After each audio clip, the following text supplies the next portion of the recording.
Penny Wong is a fool. Either that or she thinks you are. If Labor does win the election next year, Senator Penny Wong will be our next foreign minister dealing with the threat of China. Be afraid. Because Wong today gave a speech making a dangerously stupid argument about how best to deal with this dictatorship.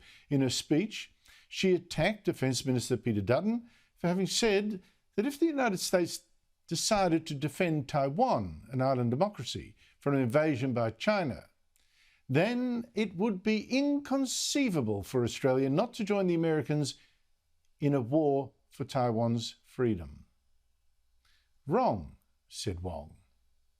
The consequences of a kinetic conflict over Taiwan, with the potential for escalation, would be catastrophic for humanity. So when Peter Dutton talks about it being inconceivable that Australia would not join a war over Taiwan, he is wildly out of step with the strategy long adopted by Australia and our principal ally.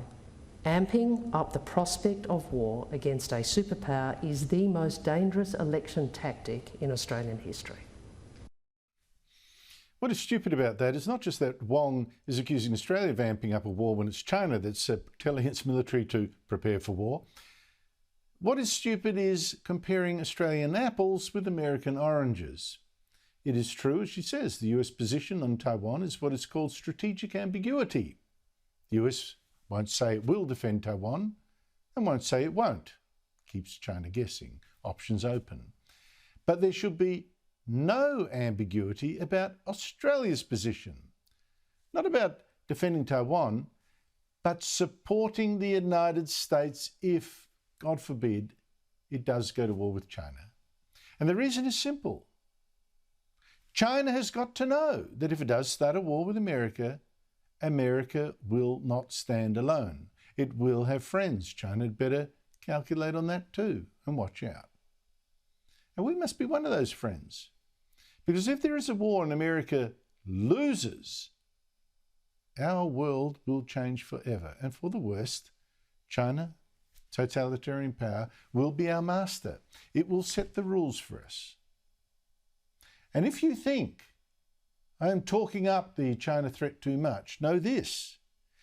Penny Wong herself, when she was challenged today after a speech by someone in the audience, said to him, "You're correct to assess that the threat of conflict with China is rising."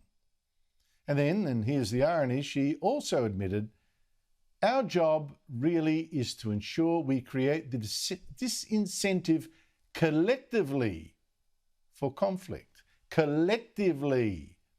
And we collectively do that, by the way, by letting China know that if it is thinking of war, it won't face just America alone. The stakes are higher. We'll be there too, and others as well. And if Penny Wong has a different position to that, then let her say it out loud. Let me hear her say, maybe Australia under Labor, we won't back the United States if it does come to a war against China. Maybe we'll sit this one out. But please, she'd have to add this, wouldn't she? Could America please keep sending us the weapons and the nuclear subs they've promised, just in case? We'll do that, won't it? Let us say all that. Or admit that her speech today was a fraud, a con. But if she won't say that, I tell you what, the Defence Minister today sure did. We are worried about the build-up of military power, the build-up of military might by others in the region. We do know that there has been a very significant change in the stance of China. The reality is that Labor has always been weak on national security and border protection. You don't deter an adversary and you don't maintain peace in our region from a position of weakness. I don't know, do you think Penny Wong really believed what she said today?